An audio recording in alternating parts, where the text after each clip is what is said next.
Namaste. Welcome to the Shinto yoga experience with Shinto self-empowerment. I'm Zanoni Snowflake.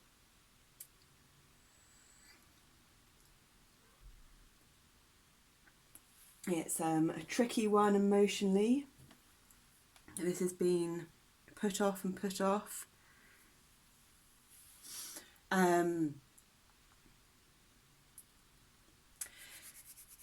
Because we weren't feeling it, we weren't feeling the mood. It's often we're not feeling it.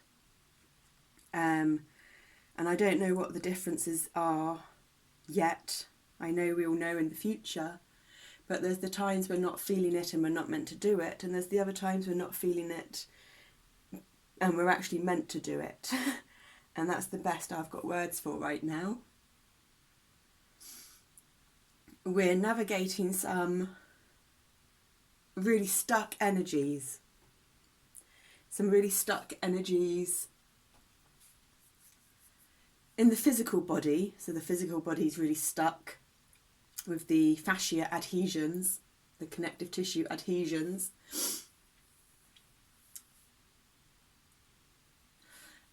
But as we know, all emotions and all memory and data and information from our life, current, present life, past life, if one believes in reincarnation, and future lives. So we don't believe in reincarnation as such because we don't believe, but we do, we believe in time in the 3D physical dimension.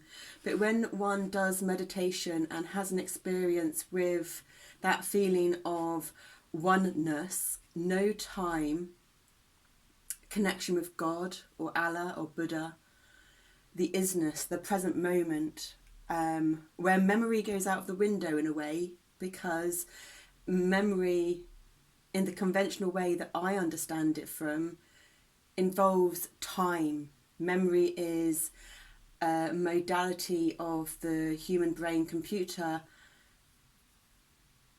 to be able to remember back on past memories and be nostalgic and remember happy times. But I know that our interpretations of memory could be slightly distorted from the conventional majority of understanding because of our processing language disorder, a rare type of dyslexia, because of our CPTSD, complex post-traumatic stress disorder,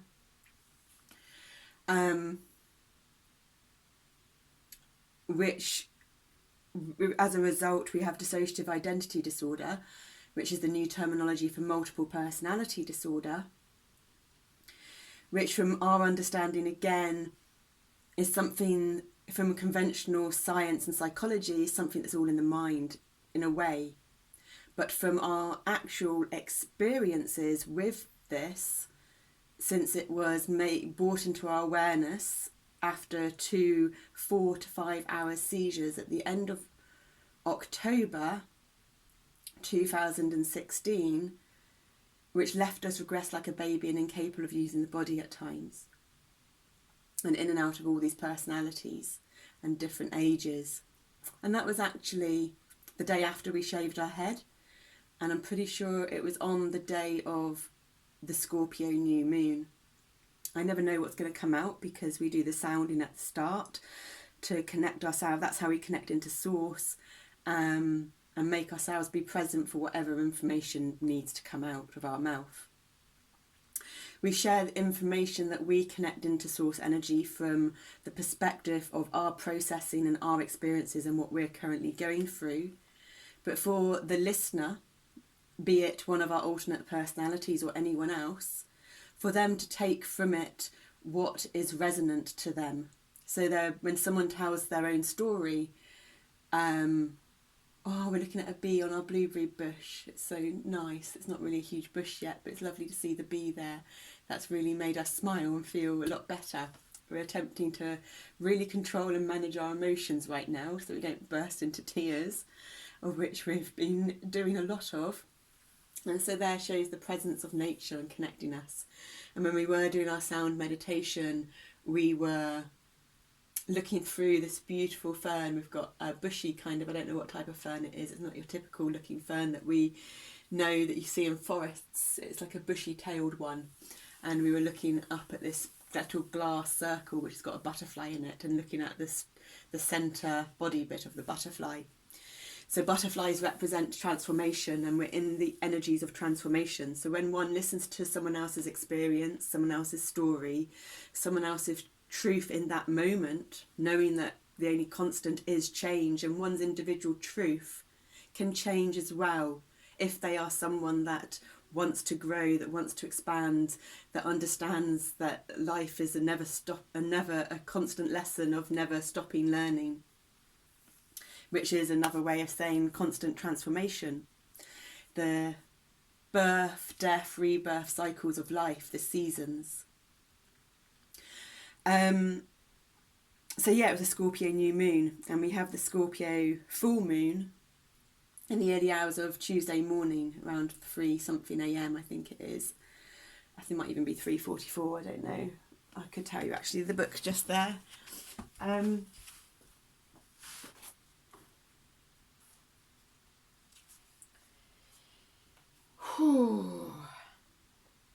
So yeah, it's at 4:32 p.m. That's it.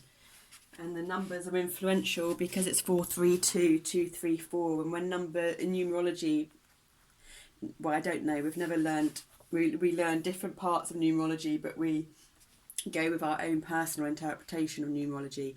And when you have numbers that are in a line, it's our own interpretation of numerology from lots of things, different things that we watch, experience, read, and then put together for it to make sense to all of us. Because for us, on our self-development and our growth journey and our journey to connection, it's about finding the common denominators between all the alternate personalities. Now, it starts with numbers because of our autism, and colour rather than words. We're not good with words at all, due to our processing language disorder, the rare dyslexia. Now, so the common denominator, if we were to put it into words, is finding an activity, an interest, a food that all the personalities of each age and each sex are interested in, like, bring them happiness. Now, it might not be that they all like it to the extent, but at least if one's like, well, I'm not bothered about that, I don't dislike it and I don't like it, then they can still join in it. But it's about not doing things that repulse or really the certain alters don't like. Now, yeah, the current psychology is that it's just in the mind, but it's not, it's in the body as well, and all memory and data is stored in the connective tissue, the fascia. And so I feel the resistance from doing this one is resistance to change. Yes, because the emotions are rising, so we're hitting the nail on the head. It's resistance to change, because to change we have to feel. And because of our hypersensitivity, we feel things really, really, really deeply. And it's exhausting. And it's tiring. Especially when it's living out past traumas and having to go through all those feelings and emotions involved in whatever trauma frequencies are having to be cleared, are having to be alchemized, are having to be transcended. So we're feeling the Scorpio full moon energy strongly. It's interesting that the new moon, Scorpio new moon energies have come out again. That's just to show the different lunar cycles. When one lives by the cycles of the seasons and the cycles of Grandma Moon, they're aligning themselves to the collective consciousness, and that if they're on that journey of becoming self-aware as well, they align themselves to collective consciousness, which aligns them to the collective unconscious, which we're all intrinsically connected to, which causes us to react. But when we gather this awareness and this want to grow and this understanding of the concept of free will, then we realise that we can choose to respond instead of reacting. But we have to do these hard journeys inwards and really get to understand ourselves, to know what is our stuff, to then separate it from other people's stuff, to then recognise the patterns. And it's more layers of grief that we're going through, because from a linear perspective of the days of the week, this time last year on the Sunday, it would have been the 26th rather than Sunday the 25th as it is today. We went down to the woods and spread one of our old cat's Muffin's ashes in a ceremonial thing for Muffin, our cat, which we didn't have long. She was old and she had cancer when we got her. But there was symbolism in all of that, because we have had all these little journeys and these little cycles and patterns with grief.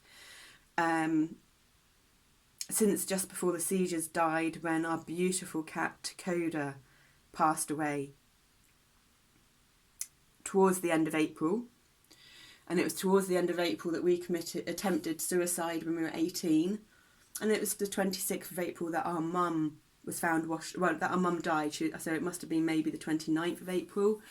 We have to get dates specific, but she was found washed up on a beach 3 days after her death, and it's suspected suicide. And we've read her diary, and we believe that to be the case. So April's a really tricky month for us, but we think that April might be a tricky month for a lot of people, because April is, you've come out of spring, not you come out of spring, you're coming into spring, and one's come out of winter. And so that self-reflection's been there, and one might have been able to cope with coming out of winter, but might have got stuck in a certain energetics that when it comes into going into the new energies, the new beginnings of the seasons, that they just don't know how to shift and can't do it. Or it might be, I know that this month there's been, 3 people's dads that have died this month, and a couple of other deaths. And this gets the mathematician, it hits us in the heart, but then the mathematician comes out, I suppose.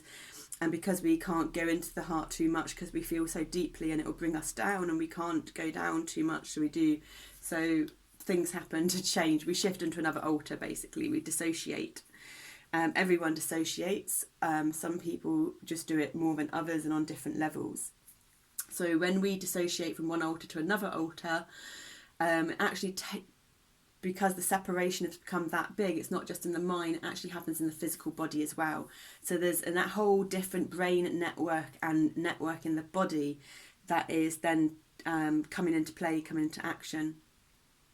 And so from that statistics mathematician one, it then goes into, we'd be fascinated on the statistics of people dying in April when spring hits, and if there's larger numbers around that time or not, because it's a strong transitional energy from the death cycle season of winter and hibernation into the rebirth cycle season of energies. And we haven't dealt with it yet this morning, because we've been in it the last few days again, going through some massive shifts again. But there's a beautiful dead blue, I think it's a blue tip because they've got a yellow breast, bird about 1 metre outside our back door. And we're mostly in the younger alternate personalities at the moment. And we can't deal with it, basically.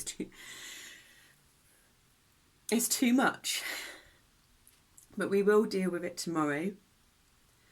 And we're going to bury it in our garden. And it's fascinating because tomorrow's the 26th, and that's the anniversary of our mum.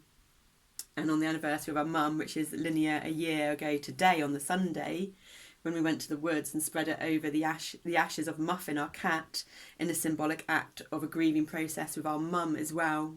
And we had all these printouts which we had all these printouts which we read of these different mantras and these different poems, and we had the ceremony with our friend. And because we don't leave our house often, you can probably count on one hand the amount of times we leave our Cumber home retirement section. If that's because there's a shop that we go to maybe once every couple of months, once every month, and that's more of a challenge and a practice to get us out and about, and a bit of physical exercise. But that's literally on the borderline of the retirement section and the village. So yeah, so it's interesting that that's come around again. the paperwork then we burnt, and I'm not sure, I think we put it into, we would have done, we've got this old coffee jar which we did a magic moon ceremony in. It was on the Scorpio full moon last year. We would have kept the printouts and then we would have burnt them. Some might have been burnt. I think it was on the 8th of May, 7th and 8th of May last year, the Scorpio full moon. So it might have been closer to the Aries new moon, maybe. Because it goes Aries, Libra full moon, Aries new moon, Scorpio. Although things switched up. No, because things switched up after the psych ward, and that was after the psych ward, so it's still in that same pattern. So yeah, we're talking a lot. But this is something we do for us, and I don't know, this is going to be stuff developed down the line. So the deeper emotions are us again working on layers of grief, of letting go, of releasing, which being a triple Aquarius, Sun, Moon and South Node, which is a fixed sign, is incredibly difficult. Our Mercury is in Pisces, which is a mutable sign, an emotional and dream world. And Mercury we see as being the mind, which for the dissociation and the DID seems to be very fitting as well, and quite ironically humorous. So over these last few days, again, we've been focusing on our health. As if you are someone that's been following these, you'll see that we're focusing on our health a lot in the visuals, from what we put in physically and in our liquids inside us, rather than focusing on our health and our well-being from like the colour therapy and other tools that we use. So we had this is the Jun, Jun, the Jun Kombucha that we made up. We haven't made the sourdough starters yet, and we haven't made the yogurt starter yet. Mercury time. Oh, look at that, we've gone into Mercury time now. We welcome in the Mercury energies, and it wasn't long ago that the Grandma Moon rose as well, so we invited in the moonrise energies just before this reading too.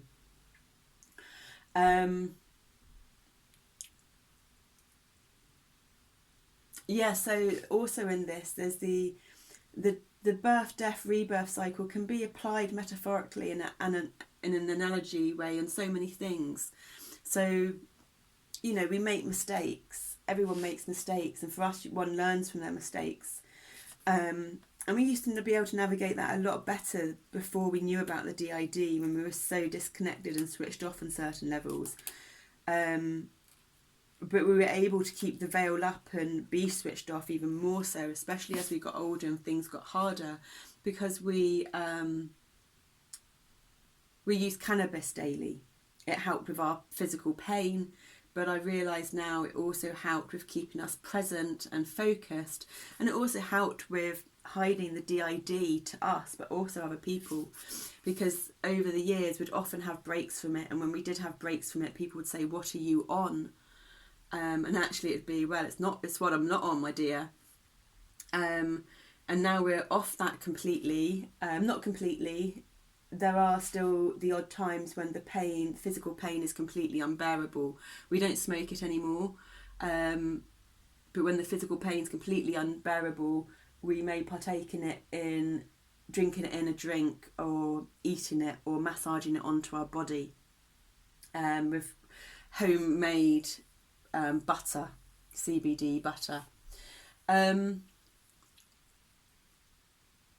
that's really not very often. And it's interesting now, because we did not long ago receive the letter from the psych ward, from the mental health assessment, not the psych ward, saying that how, to a professional's point of view, like a doctor and a mental health nurse or clinical psychologist or whatever they are, CPN, we present as manic. So our natural authentic self to others is judged as manic. But yet if we partake in something that society sees as legal and judges a lot on as well, but yet we're perceived as normal when we're on that, but we don't tell them we're on it. So yeah, there's a lot of irony in the systems and the way they deal with people and the way they function in their rules, especially with, and I'm sure there's more people out there like us, and how that the rules and the systems are designed for the current, they're actually historic, they're backdated, and they're designed for the current awareness and knowledge of the times that have actually really changed and the systems haven't caught up with yet. But really, if you think about it from an extrovert and introvert point of view, I'm sure the statistics on extroverts and introverts are that, you know, the majority of people are more extroverts. Whereas from my beliefs and the logic in our processing, it's actually, well, we don't think that's accurate because there's a lot of introverts that probably wouldn't partake in this type of thing. So therefore, the statistics can be made to they can be made to look a certain way, or they can just be inaccurate because they don't have a diverse demographics, or they don't have enough different people partaking because they can't access the people. There's a whole pile of people they can't access to partake in the surveys, and a lot of introverts just wouldn't bother, or for whatever reasons wouldn't partake in them, so therefore they're not going to be accurate. And it's like EDS, Ehlers-Danlos syndrome, which we have been considered rare. There's probably a lot of things that are considered rare when actually they're not rare, they're just not recognised and they don't have much information about them. So this is going into the importance of language and understanding all kinds of things, and we're getting a bit deep now. So we're going to kind of bring it back and rein it in. But we've obviously needed to talk about all of that. And we didn't want to get too behind and have to do lots of poems again. Not that we'd have to do it, but we would in a way, because us doing this is us showing up for ourselves. Like we did the 108 day challenge. We showed up for ourselves every day for a season for just over 3 months, something like 3 months and 2 weeks.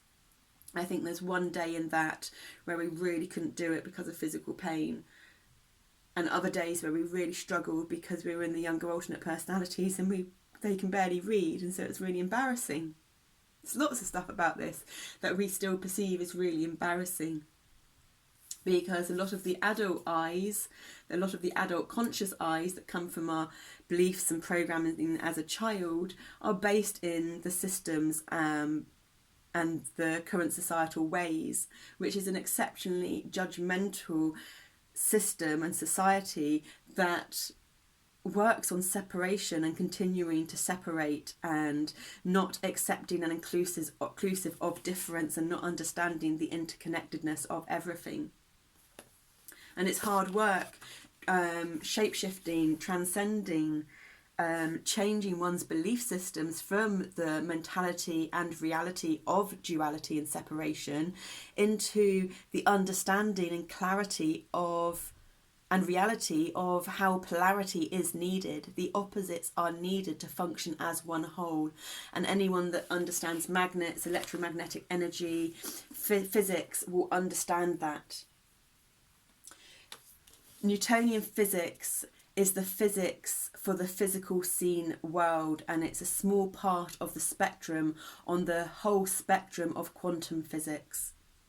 So like human beings can only see within a certain spectrum, which is tiny on the whole visual spectrum of radio waves, microwaves, gamma waves, etc., internet waves, etc., and the human ear can only hear a certain spectrum of all the sound waves out there.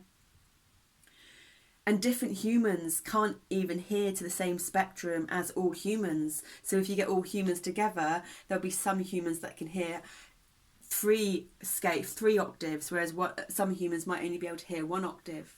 And this is all to do with how clear one's most amazing quantum bioorganic computer, the human body that one lives in, it's a tubular body at the end of the day. It's made of your tubes, of your veins, your arteries, the holes in the bones, everything is tubular.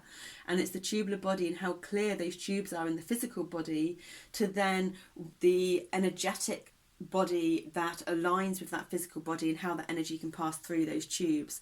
And if it's not aligned, when the energy tries to go passing through the physical body, it causes dissonance, and that dissonance can present itself as physical pain, as mental pain through thought patterns, as emotional pain through behavioural patterns, etc., etc. We will ask a question. We have not got round to replying to the comment yet, and I'm not sure if it's ready to come out in written form yet or not. It might be that we have to do a video first of our face, but it wants to come here now, and it was asking about whether we channel with what we do. And again, this is hard for us because we know that everyone has their own truth, and there is no wrong or right. There is what's right for that one person. As we said before, their individual truth can change. But our individual truth is a multitude of individual truths that are very different from each other in this one body. Now, that could be for anyone that does channel, and they channel different entities, different higher vibrational frequency beings. They could probably conceive or understand that conceptualization through their experience, but it would still be an experience that's outside of them. When it's they, it's them, it's outside of them. Whereas for us, it's inside of us, it's in our physical body. The body acts it out. The younger alternate personalities have main control over the physical body. And the older ones of us that are wiser and got a lot more information are the ones that have developed themselves more when we're in a lot of states of paralysis, because in the fight, flight, freeze, we're a freezer.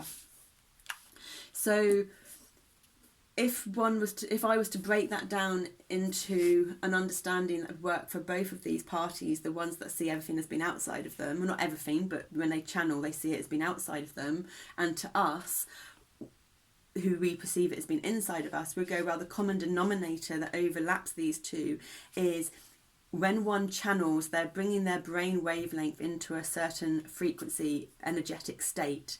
So the average waking state energy or brain wavelength is beta, B-E-T-A, which I get confused actually, I'm not going to give the numbers. I know I was going to say it, and then you go down to alpha, which is when a lot of people go into basic meditation to change belief systems, and when they're doing that self-development work, which I think is between 7 and 14 hertz. Then one goes down to theta, but you can have waking theta brain wavelength, or you can have sleeping theta brain wavelength. So we would explain it as when one's travelling, they're in a certain energetic brainwave, like alpha or theta, depending how deep they're going. It can then go down into delta.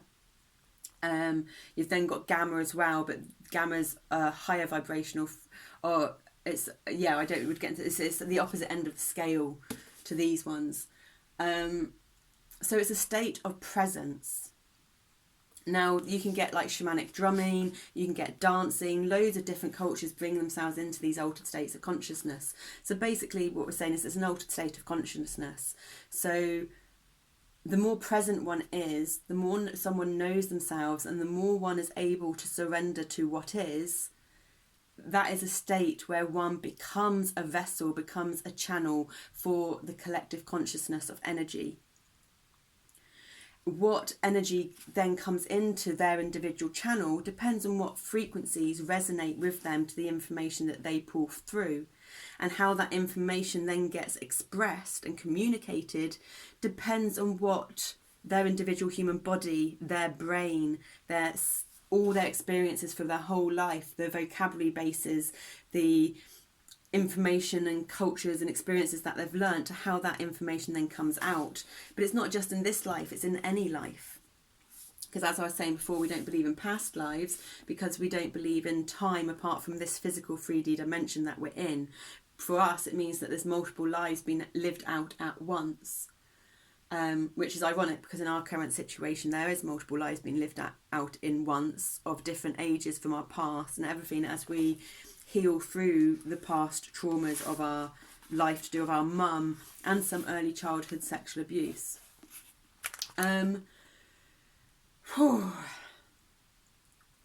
So when people perceive, I know I've heard some people go, well, it's outside of me because that isn't me, that isn't something I'd say, that isn't something I'd do, that isn't even information or stuff that I've come across. It's kind of, it's kind of ignorant, because that's implying that they know themselves 100%, when no one knows themselves 100%, because to know yourself 100% means you have to know your subconscious. And if you knew your subconscious 100%, then you would be the most enlightened being going. And if that was the case, there's a lot of channelers out there. The world, we'd be living in a much nicer world than we're living in at the moment, if that was the case. So channeling, we are a channeler in one sense, that we channel that we're super hypersensitive, and we're constantly attuned to collective consciousness and the collective energies, more so the collective unconscious that Jung psychology talks about, because that brings one into the subconscious and the archetypal energies that everyone is there for. And one would have to know themselves exceptionally well, know how they'd act and react in every single experience possible that there is in life, which, from my understanding, isn't really a possibility, because the whole universe is a constant feedback loop of information, constantly expanding, constantly growing, constantly learning. And the human is a micro version of the universe from one concept, but from another concept we have the universe within inside of us. So we're going to stop there. We needed that obviously to come out a little bit. We needed to shift some of these stuck energies. This is one of our fun tools for our shadow dance with life, which currently, honestly, we're absolutely hating. It's been going on for years and it seems like it's never going to end. But we know that it will end, and we know that we will come out the other side, and we know that we've just got to keep being determined and disciplined and dedicated and staying as present as possible, which brings us into why we had to do this again today, because it brings us into our present moment more so. That's present and adult-like, rather than past, present in the younger alternate personalities, or future present. The kombucha, we were going to say, so we start a lot of this because it's all the live bacteria. It's a multiple personality disorder. Personality comes from a prolonged mood. A prolonged mood comes from an unstable mood to start with, and your moods and your emotions are regulated by your gut brain and the chemicals in your gut brain, your intestines, that are produced from the diversity of your gut biome and the bacteria, and that information gets sent in the electrochemical information from your gut brain, your intestines, up to your brain through the circulatory system, to then be processed into the electromagnetic energy and the data that then sends the information and data through the nervous system in electromagnetic energy, because it's just being transformed from electrochemical energy and circulatory system to function the body and tell the body what to do. So we are developing our gut biome. It kind of really grosses us out, all this bacteria stuff. We just filled up our live biocide vinegar the other day, and a massive, like you're talking the size of your hand, came out of it. And so we've put it into our compost. We only just started at compost. We don't have a proper compost or anything yet. We're starting all these things basically. But yeah, we put it into there and Google to make sure that was all okay and everything, which it was. So this is us to say that we're starting this process and we don't know what we're doing, and it's vast and it's overwhelming and it's daunting, but everyone has to start somewhere, and it's by starting and it's by messing up and making mistakes, but being determined, being dedicated, and to keep persevering, that eventually one really fine-tunes and gets it right. So to start with the Jun Kombucha, you're not meant to do more than 1 litre liquid. Well, this is a 3 litre jar. So automatic, and it was up to about here. So we've been having a little bit every day. We'll have some hot water that's not completely hot, put some of our live bio honey in it, because if it's completely hot it will kill the honey, and then we'll add a little some of this into it so that we minimise the liquid basically. This is so dark because we've got molasses in it as well. It's honey, and the Jun Kombuchas are specifically for honey. With our Villa whatever the yogurt starter is, we're reading that again the other day, because we do so much stuff, and depending which altar we're in when we do it, we make a lot of mistakes. And it's so funny because when we think we've done really well and got it really right, we've actually done really bad and got it really wrong, except it's not bad. It's just that it just goes to show us the separation of the brain networks and the body networks and everything that's gone on, and this is how it's teaching us and how we're learning about us.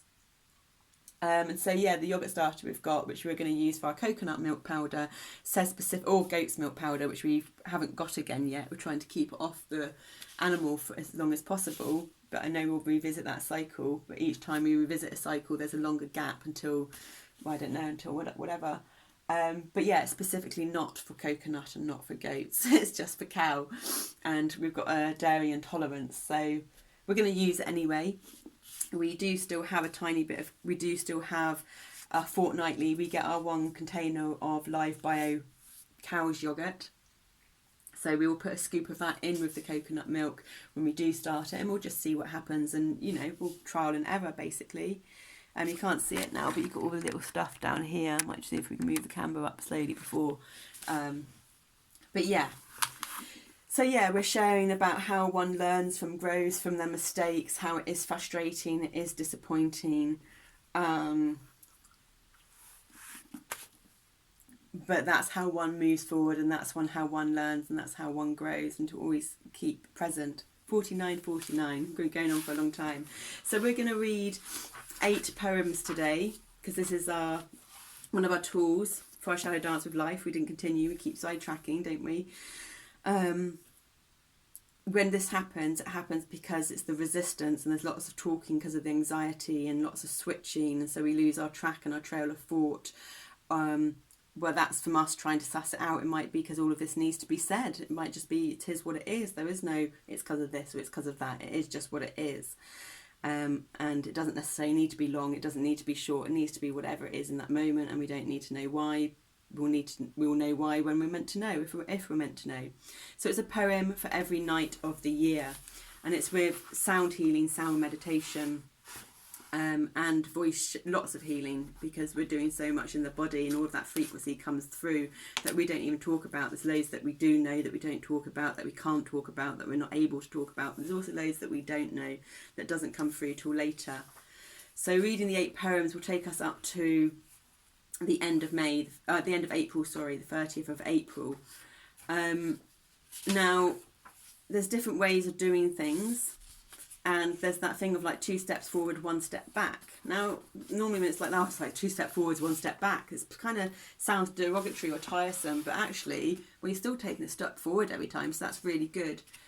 But it could be that it's like 1 step forward and 2 step back, which then would be a bit kind of like, oh, you know, I've done all that effort, taking 2 steps, 1 step forward and gone back. So we're actually in a backwards position to what we started in.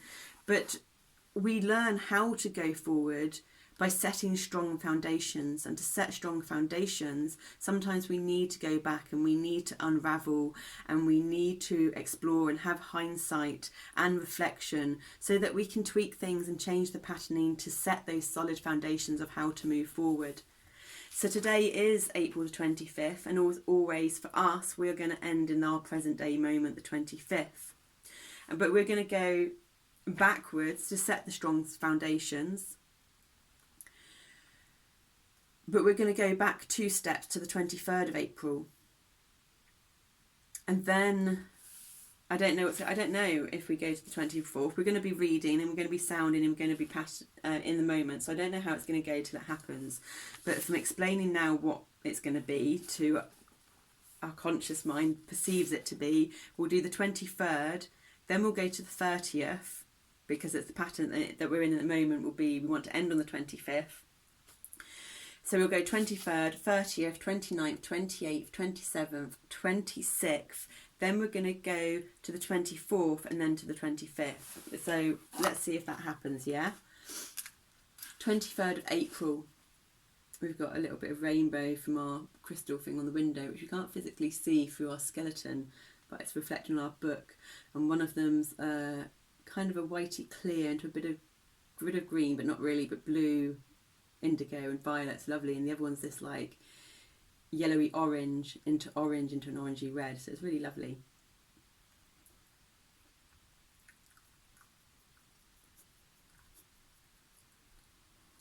And they're what we call light codes, our understanding and our interpretation of light codes and light activations. And you get sound codes and sound activations as well, and that's what comes through with the frequencies that we do at the start with our sounding.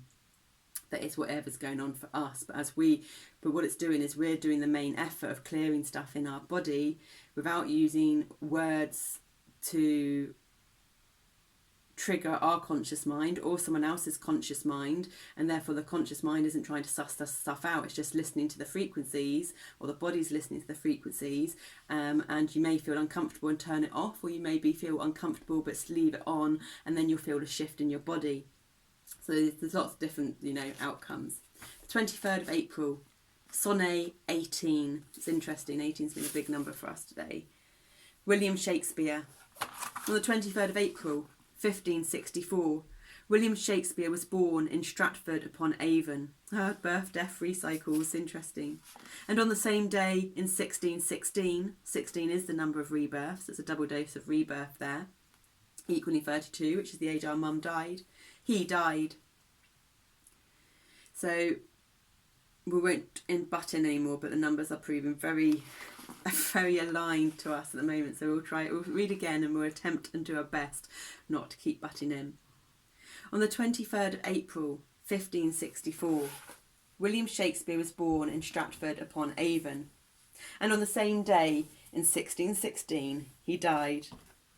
Shakespeare wrote 154 sonnets, or sonnets. I'm pronouncing it sonnets, but it might be pronounced sonnets. Shh.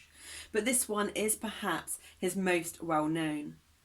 Traditionally, sonnets have been associated with romantic love, often praising the virtues of the beloved.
Shall I compare thee to a summer's day? Thou art more lovely and more temperate. Rough winds do shake the darling buds of May, and summer's lease hath all too short a date. Sometime too hot the eye of heaven shines, and often is his gold complexion dimmed, and every fair from fair sometime declines. By chance, or nature's changing course untrimmed. But thy eternal summer shall not fade, nor lose possession of that fair thou oust. Nor shall death brag thou wanderest in his shade, when in eternal lines to time thou growst. So long as men can breathe, or eyes can see, so long lives this, and this gives life to thee.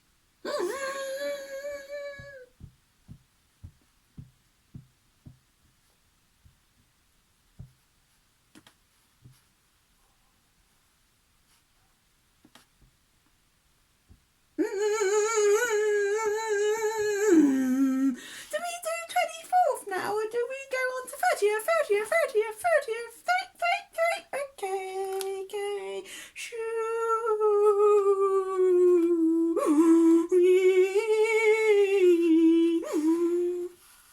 30th of April. The hippopotamus. The hippopotamus. 30th of April. The hippopotamus's birthday. E.V. Rieu. Although E.V. Rieu was well known for his hugely successful translation of The Odyssey, his humorous poetry for children suggests that he didn't spend all of his time on the classics.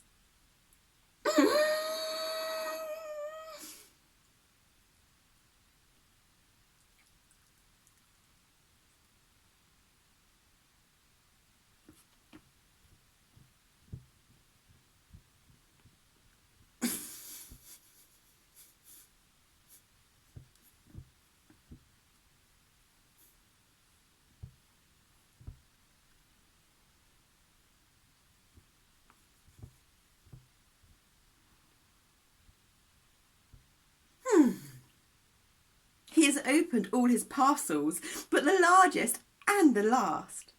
His hopes are at their highest, and his heart is beating fast. Oh, happy hippopotamus, what lovely gift is here? He cuts the string. The world stands still. A pair of boots appear. Oh, little hippopotamus, the sorrows of the small, he dropped to tears to mingle with the flowing Senegal. And the thank you that he uttered was the saddest ever heard in the Senegambian jungle from the mouth of beast or bird.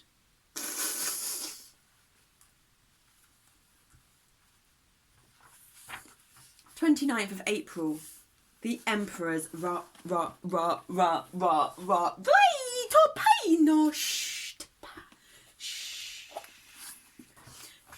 Twenty-ninth of April.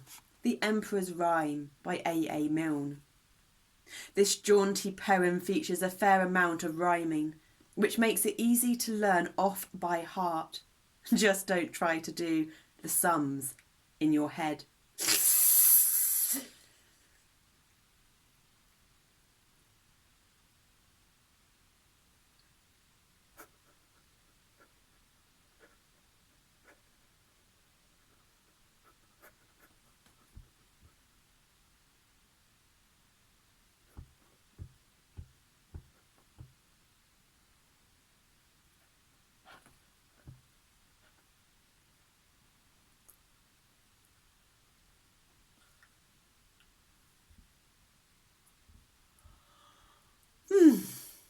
The King of Peru, who was emperor too, had a sort of a rhyme which was useful to know. If he felt very shy when a stranger came by, or they asked him the time when his watch didn't go, or supposing he fell, by mistake, down the well, or he tumbled when skating and sat on his hat, or perhaps wasn't told till his porridge was cold, that his breakfast was waiting, or something like that. Oh, whenever the emperor got into a temper, or felt himself sulky or sad, he would murmur and murmur until he felt firmer. This curious rhyme which he had. 8 8s are 64. Multiply by 7. When it's done, carry 1 and take away 11. 9 9s are 81. Multiply by 3. If it's more, carry 4, and then it's time for tea. So whenever the Queen took his armour to clean and didn't remember to use any starch, or his birthday, in May, was a horrible day, being wet as November and windy as March, or if sitting in state with the wise and the great, he happened to hiccup while signing his name, or the Queen gave a cough when his crown tumbled off as he bent down to pick up a pen for the same. Oh, whenever the Emperor got into a temper or felt himself awkward or shy, he would whisper and whisper until he felt crisper, the odd little rhyme to the sky.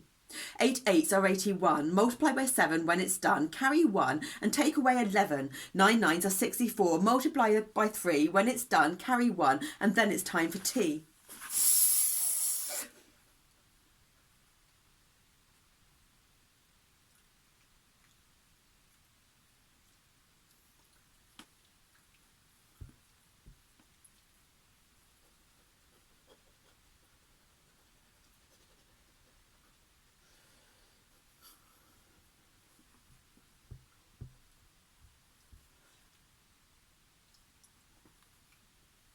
April 28th.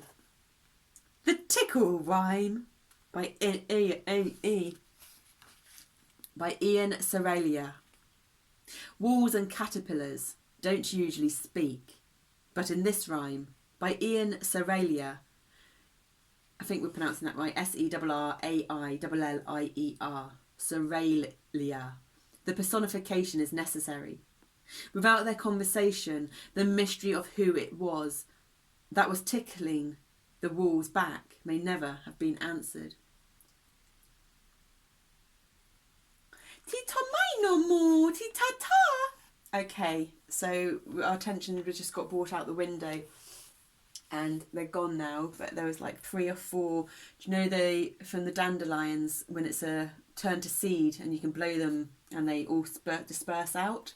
And we just posted something recently on Facebook which said how dandelions are the only flowers or something that have all stages of the cosmos or something in them. Can't remember the exact details. But basically, when they're the flower, it's the sun. When it turns into that cylindrical sphere of the seeds, but it's still in a sphere, it's the moon. But then when they get dispersed outwards, they're the stars. So the little ones just got very excited because I think it was only 3 actually. I'm not sure, but they saw 3 or 4 stars represented by the dandelions, and they like their stars.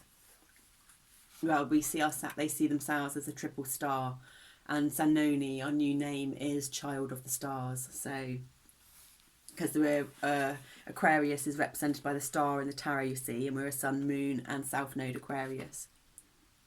But also we're a North Node and a Leo Virgo cusp rising, and Leo's ruled by the Sun. So we're a triple star and a double sun. So that's very fitting because the dandelion incorporates all of the sun, the moon, and the stars, which is all of us because our sun, our moon is a star, but our Leo, our rising. Oh god, yeah, okay. But yeah, you get our drift.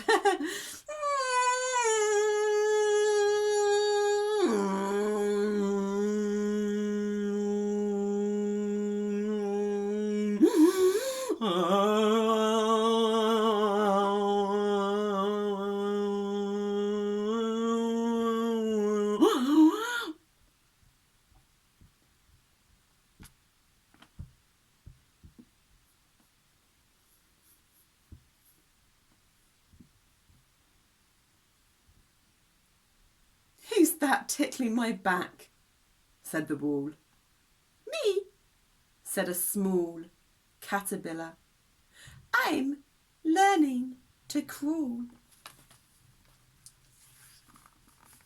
27th of April, Child's Song in Spring by Edith Nesbit. Edith Nesbit was a poet and an author, and she wrote adventure stories such as Five Children and It and The Railway Children. But in this poem, her inspiration comes from something more familiar. Trees in spring, or trings in spree. Trees in spring.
The silver birch is a dainty lady. She wears a satin gown. The elm tree makes the old churchyard shady. She will not live in town. The English oak is a sturdy fellow, and he gets his green coat late. The willow is smart in a suit of yellow, while brown the breech trees wait. Such a gay green gown God gives the larches, as green as he is good. The hazels hold up their arms for arches when spring rides through the wood. The chestnuts proud and the lilacs pretty, the poplars gentle and tall. But the plain trees kind to the poor dull city, I love him best of all.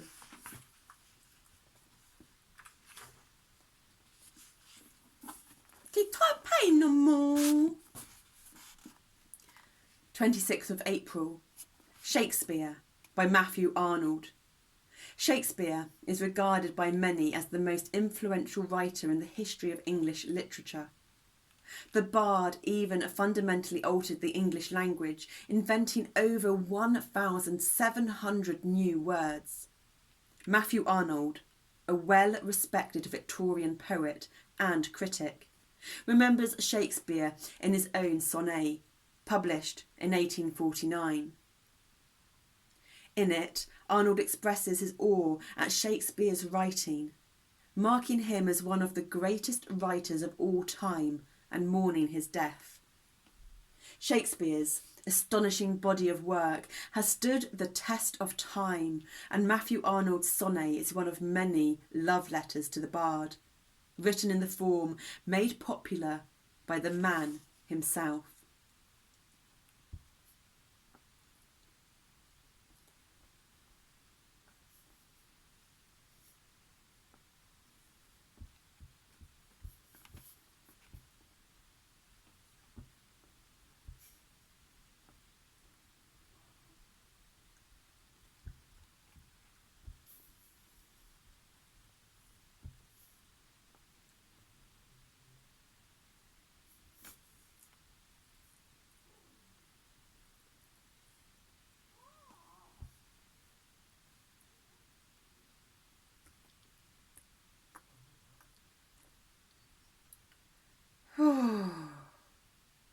Others abide our question. Thou art free.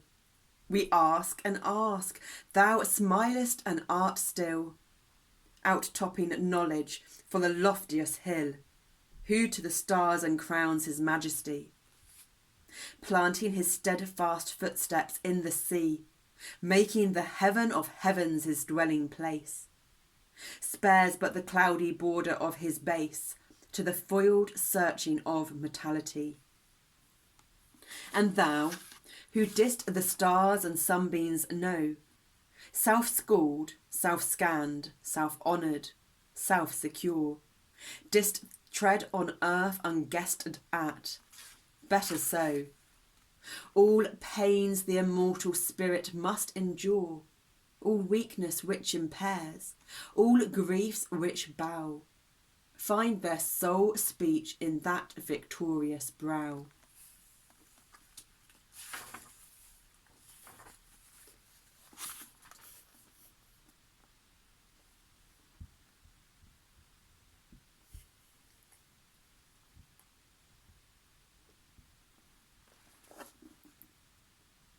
April 24th, from The Tempest by William Shakespeare. The character of Caliban in Shakespeare's The Tempest is one his most controversial and intriguing creations. While he is often described as a monster, Shakespeare also gives him lines which convey a very human, sensitive side. Got a nice bit of sun activation going on there. So yeah, all the patterning that we love that was coming in through this, I don't know, screen blind thing. The whole light's changed, hasn't it?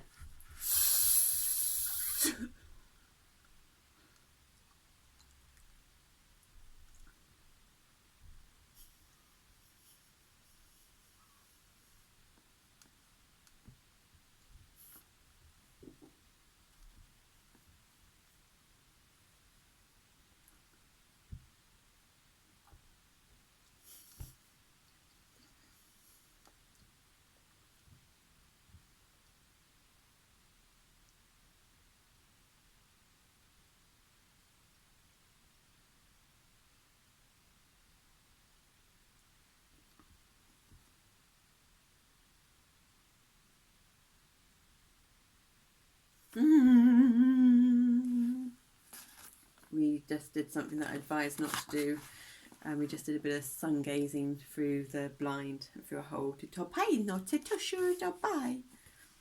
Be not afeared, the isle is full of noises, sounds and sweet airs that give delight and hurt not.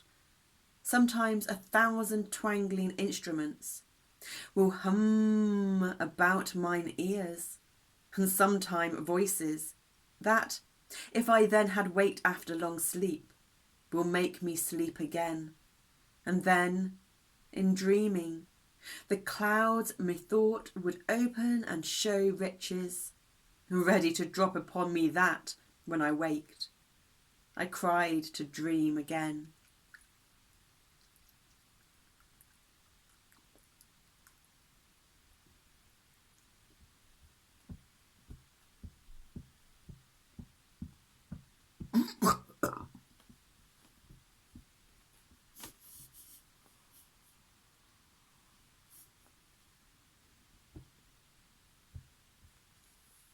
If you're wondering about all the clicking that's going on, that's our physical body reshaping itself, restructuring ourselves with the broken collarbone and the subluxing and the dislocating, and us being the alternate personalities, us surrender, the adult or the conscious eyes surrendering to the moment, and the subconscious eyes to do what they need to do by feeling into the body while it does all of that, while we do face yoga and mouth yoga, and bringing us into the present moment.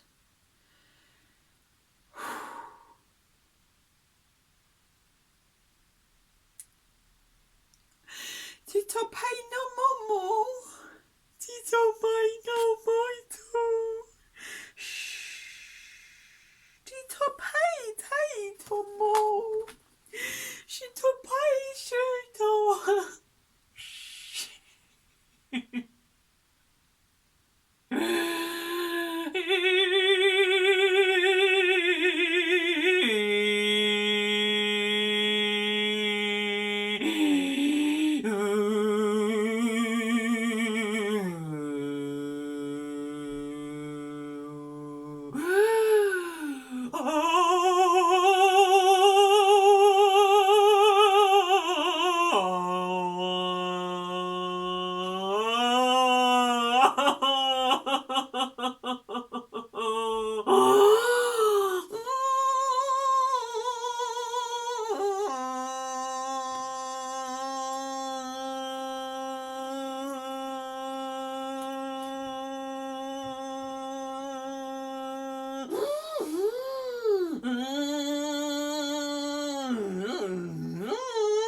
Heart chakra.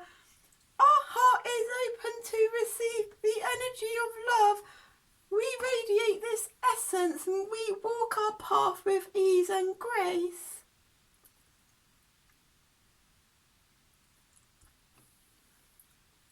Throat chakra. We are aligned with our highest truth and communicate this with love and honour. Our words echo softly within the universe. Solar plexus chakra. Our will and divine will are one. We are connected to the abundant flow of the universe and easily manifest our dreams.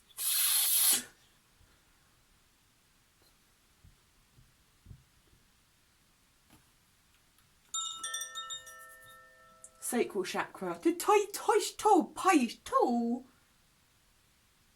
We love all dimensions of ourself. We delight in weaving the creative tapestry that is our life. Third eye chakra. Our mind is open to new vision. We expand our awareness through our higher self. Crown chakra. We are connected to the divine source of the universe. We are light. We trust. Base chakra. We are connected with the energy of Mother Earth. Our body, mind and spirit are grounded, centered and purified.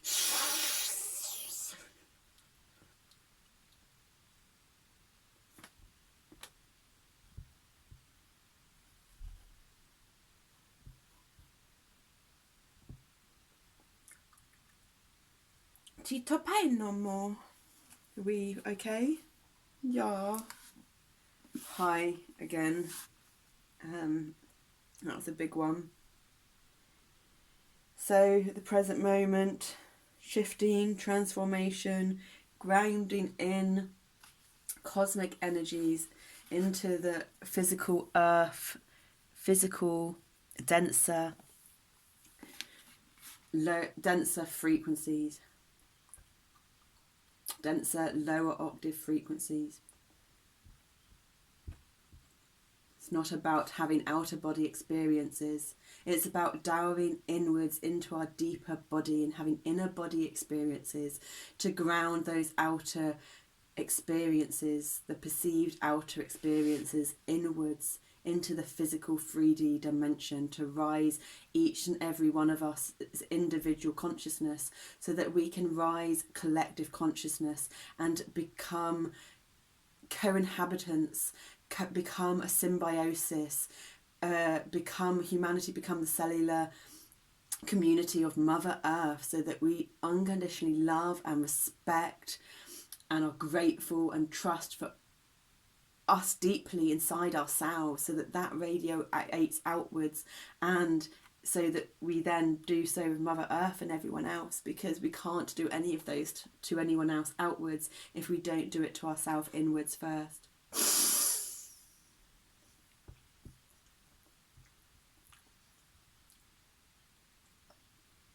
25th of April, from Henry VIII, William Shakespeare. This poem is taken from Henry VIII, a history play attributed to Shakespeare and John Fletcher. The poem takes as its subject the mythical figure Orpheus and the power of music. In Greek myth, Orpheus was a musician so talented that even inanimate objects such as stones were charmed by his music. Chitomo, yeah, Shintoism, isn't it? Shintoism is the spirits or an energy of everything, be it tree, stone, rock, pebble, plant, herb, mineral, metal, the sea, the ocean, a human, a fairy, an elf, a goblin, an angel. You catch our drift.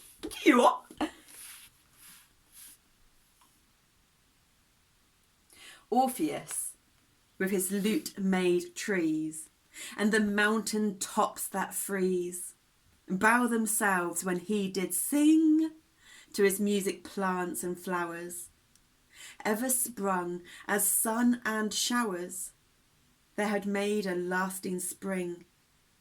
Every.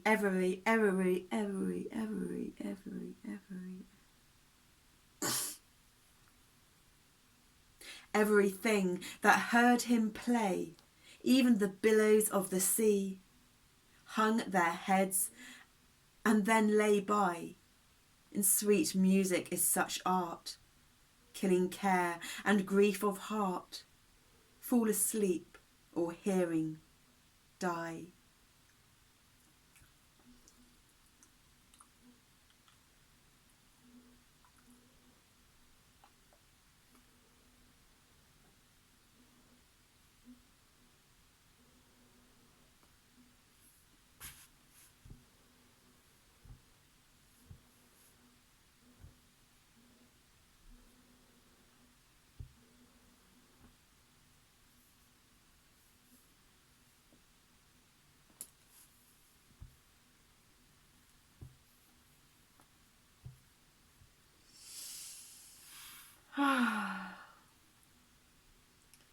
So more beautiful rainbow patterns that are all in one today, on the prisms and the triangle on the book. We'd take a photo if we weren't using our camera. Thank you so much appreciation and gratitude to you for joining us in the Shinto yoga experience.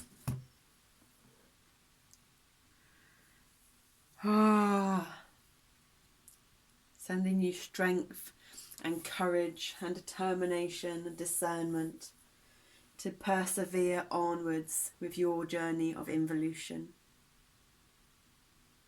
I'm Zanoni Snowflake. Namaste.